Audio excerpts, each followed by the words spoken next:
On a cold February night in 2004, a young woman named Maura Murray disappeared along a dark, rural stretch of Route 112 in New Hampshire. No one has seen her since. No confirmed sightings, no phone calls, no evidence of violence, just a crashed car, a few scattered clues, and a silence that has lasted for 2 decades. Cases like this don't fade, they haunt. Because from the very beginning, nothing about Maura's disappearance made any sense. Tonight, we return to the first mystery that launched this show. A case filled with contradictions, unexpected turns, and the kind of lingering questions that make it impossible to stop searching for answers. This is the Midnight Mystery Archive, and this is the remastered edition of Episode 1, The Disappearance of Maura Murray.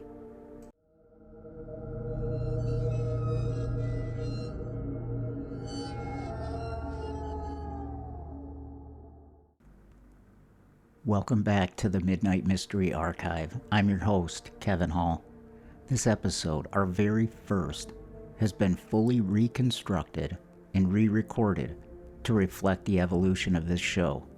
It's the same story, the same structure, but with clearer details, updated sourcing, and the refined narrative style that has developed since I started this show.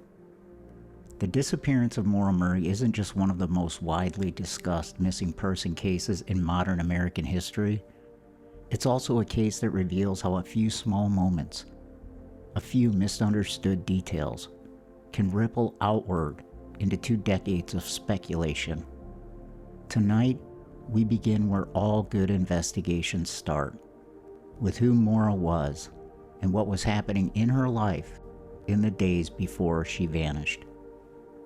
To understand Maura's disappearance, you need to understand Maura herself. She was 21, a nursing student at UMass Amherst, a former standout athlete, quiet but driven, with a wide circle of friends and a close-knit family from Hanson, Massachusetts. People who knew Maura describe her as warm, private, hardworking, but also someone who carried stress silently. Someone who put on a strong face even when she was struggling underneath. In the days before her disappearance, that private world began showing cracks. On February 5th, just a few days before she vanished, something happened at her campus job. A supervisor found her sitting at the front desk, frozen, expressionless, completely locked in place. When asked what was wrong, she simply whispered, "My sister." But when her sister Kathleen was later asked about this moment, she said she hadn't experienced any crisis severe enough to explain Maura's state. Whatever upset Maura that night remains unknown, and it wouldn't be the last unexplained moment in those final days. 2 nights later, on February 7th, Maura was involved in a minor car accident in Hadley, Massachusetts.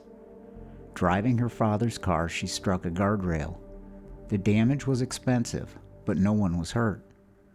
Her father, Fred, wasn't angry, at least not in a way that suggests anything unusual. He comforted her, told her insurance would handle it, told her everything would be fine. But Maura seemed shaken, withdrawn, as if something else, something bigger, was weighing on her. The morning of February 9th was quiet, normal. Maura emailed her professors and said she'd be out of class for a week because of a death in the family. There was no death. She then contacted the owner of a rental condo in New Hampshire, in an area that the family had visited when Maura and her siblings were younger, asking about availability. She packed her dorm room with several days' worth of clothing, personal items, and printed directions to the White Mountains. It appeared she was planning a trip, but no one knew why. Not her friends, not her boyfriend, and not her family. And just after 3 p.m., she got in her Saturn and drove north, alone. It's unclear exactly when Maura left Amherst, but by 7 p.m. she was far from campus, driving along a remote stretch of Route 112 in Haverhill, New Hampshire, a rural, wooded road surrounded by darkness in all directions. Around 7:27 p.m., a resident heard a thud outside their house. They looked out the window and saw the Saturn nosed into a snowbank facing the wrong direction. The car's airbags had deployed. The windshield was cracked, but there was no sign of injury, no sign of anyone trying to flee, just a quiet car on a road. Moments later, another neighbor, school bus driver Butch Atwood, stopped beside the Saturn. He saw a young woman alone. She appeared shaken but not disoriented. He offered help. He even offered to call police, but Maura refused. She told him calmly that she had just already called AAA. That, of course, was impossible because there was no cell service in the area at that time. This choice, this gentle but firm refusal of help, is one of the last confirmed actions of her life. Atwood drove home concerned, and he phoned the police. When officers arrived minutes later, Maura was gone, vanished into the freezing night. No footprints led away from the scene, no drag marks, no dropped belongings, no sign of a struggle, just a car left on an empty road. When police arrived at the crash site around 7:46 p.m., Maura's black Saturn was locked. Inside the car, they found several clues: a box of wine, a soda bottle with traces of alcohol, her AAA card, her textbooks, and driving directions printed from MapQuest. And most importantly, no signs of an accident victim nearby. Outside the car, they found something else, but only later would investigators understand what it meant: a rag stuffed in the tailpipe. Her father, Fred Murray, would later say he told Maura to put the rag there to reduce tailpipe emissions temporarily if the car was smoking, a short-term workaround for a struggling Saturn. This detail became a lightning rod for early internet speculation, but in truth, it likely meant nothing more than a quick attempt to keep the car running. Police and first responders fanned out along Route 112.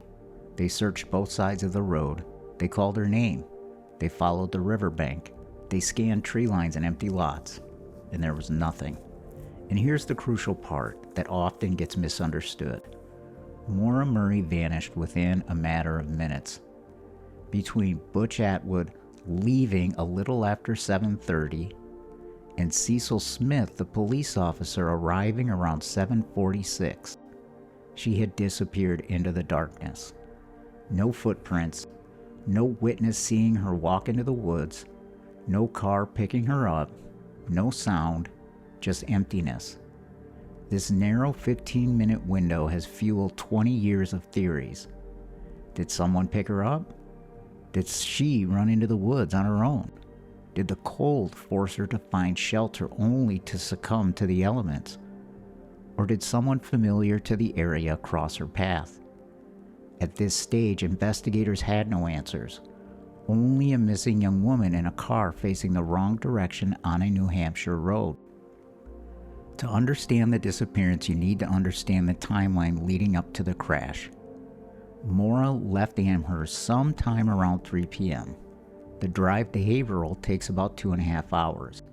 Yet she crashed, and the neighbor called police at 7:27 p.m. This suggests stops along the way, intentional detours, or simply driving slowly in winter conditions. No one knows why she told professors about a death that never happened. Was it an excuse to step away, a moment of emotional overwhelm, or part of a larger personal crisis? Then there's the condo inquiry. Maura had previously visited that area with her family as a kid. The White Mountains were familiar to her, a place she might have gone for clarity, to escape, or simply to breathe. Friends later said she seemed overwhelmed leading up to the crash. fatigued, withdrawn, like someone carrying more than she was willing to share. Between the campus incident, the accident in Hadley, and her abrupt departure on February 9th, something was happening internally. Something no one has ever fully understood. But despite speculation, there is no evidence she planned to disappear voluntarily. No note, no withdrawal of money beyond $280 from an ATM, no goodbyes, no long-term preparations. Whatever was happening in Maura's life appears to have been short-term turbulence, not a long-term escape. And that only deepens the mystery. As investigators searched, public fascination exploded. The case quickly became one of the earliest true crime mysteries to gain traction online. Long before podcasts, long before Reddit, before YouTube investigators, before citizen sleuthing was mainstream. And with that attention came theories. Some reasonable, some less so. Let's break down the theories that emerged in the earliest phase of the investigation, because understanding these helps explain how the story grew beyond the disappearance itself. Theory 1 was Maura ran away to start a new life. There's no credible evidence supporting this theory. Yes, she did pack clothes. Yes, she did leave campus abruptly. Yes, she lied to professors about a death in the family, but she left behind her personal effects. She didn't withdraw enough money for long-term plans. She made no arrangements for future living. She told no one she planned to vanish. And she vanished in freezing conditions with no gear. And perhaps most importantly, her relationships, although might have been stressed, showed no sign of a woman severing ties forever. This theory persists online but remains extremely unlikely. Theory number 2, she intended a short trip to clear her head. This is far more plausible. She packed clothes, toiletries, personal items, consistent with a brief getaway. She looked into a rental in an area she had stayed in with her family. She printed directions. She drove a familiar route into the mountains. This aligns with a moment of emotional overwhelming and a desire to step away. But it does not explain her disappearance. Not on that dark road. Not with the short timeline. Theory 3, she was picked up by a passing driver. One of the oldest theories and still possible. What makes it difficult is no one saw a vehicle stop. No tire tracks were reported. She refused help from Butch Atwood. She vanished too quickly to have walked far. For someone to abduct her, to pick her up, the timing would have needed to be extraordinarily precise. It can't be ruled out, but it's very, very hard to make fit. Theory number 4, she ran into the woods and succumbed to the elements. Many have wondered if Maura feared police involvement because of the earlier accident, if she was shaken or disoriented, if she panicked in the moment. Could she have run into the woods to avoid confrontation? Search teams covered a massive radius in the days following the crash, on foot, horseback, helicopters, dogs, thermal imaging, and they found nothing. No footprints leading away, no discarded items, no clothing, no remains. This theory becomes less likely with each passing year. Theory number 5, someone local intercepted her. This theory is both controversial and persistent. Rural roads are quiet. Traffic is predictable. Houses are spaced widely apart. If someone living nearby saw her crash, saw her alone, saw her refuse help, it's not impossible that a local individual encountered her in those minutes before police arrived. But again, no evidence has ever confirmed this. Now there is a 6th theory. It's the 001 theory. This theory holds that a woman on that same evening came upon Maura's accident site and saw the 001 police vehicle nose to nose with her car. She was in an area with no cell phone reception. She drove into an area with cell phone reception and placed a call to police letting them know of the crash. This is recorded. However, this theory does not fit within the established timeline. That is the biggest reason that there's no way to confirm if this is an actual explanation to what happened to Maura. The strongest, most haunting detail of Maura's disappearance is not what we know, it's what we don't know.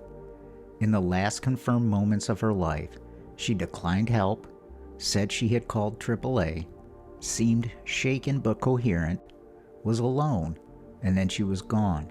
She left no trail. There were no screams, no blood, no defensive marks, no dragging through the snow, no forced entry into another vehicle, and no signs of self-harm. Just an empty road where a young woman had been standing minutes earlier, and a silence that has echoed for 20 years.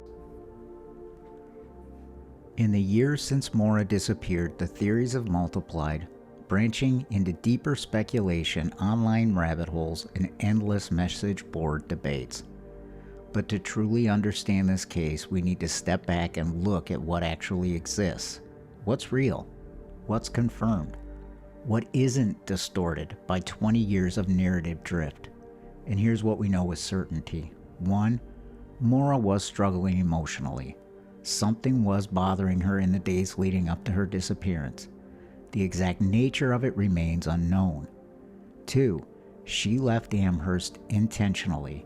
She packed a bag, she withdrew cash, and she planned a trip of some kind, short-term but not long-term. 3.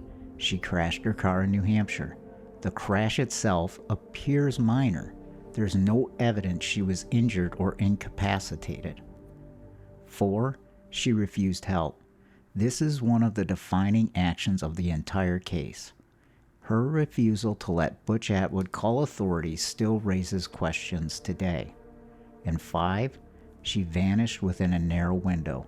No evidence shows where she went or who she encountered. After the initial search, there were leads, dozens, then hundreds, sightings across the country, people claiming to have seen her at motels, gas stations, even in Canada. Each sighting was investigated, and none were verified. The greatest complication in Maura's case is the absence of evidence. No signs of violence, no signs of intentional disappearance, no signs of an accident survivor walking away into the woods.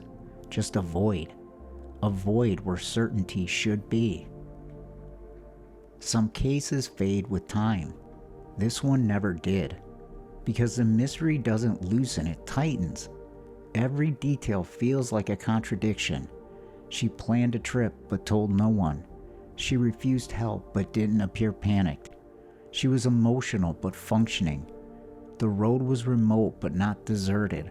She was alone but vanished as if she wasn't. And then there's that final detail, the one that stays with you. When officers arrived, the car was cold, meaning she had been gone for several minutes, meaning she wasn't hiding nearby, meaning she walked or left with purpose, but to where and with whom? The wilderness around Haverhill is vast, unforgiving, and filled with harsh terrain. But Maura wasn't dressed for an extended walk. It was below freezing. Her belongings were in the car. Her phone was silent. Her scent trail vanished almost immediately. This is not a case defined by evidence. It is defined by absence. And sometimes absence is the most haunting clue of all. Maura Murray has now been missing for more than 20 years.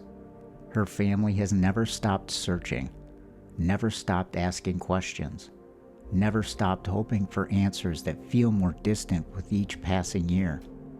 What happened on that dark stretch of 112 remains unknown. Was Maura fleeing something or someone?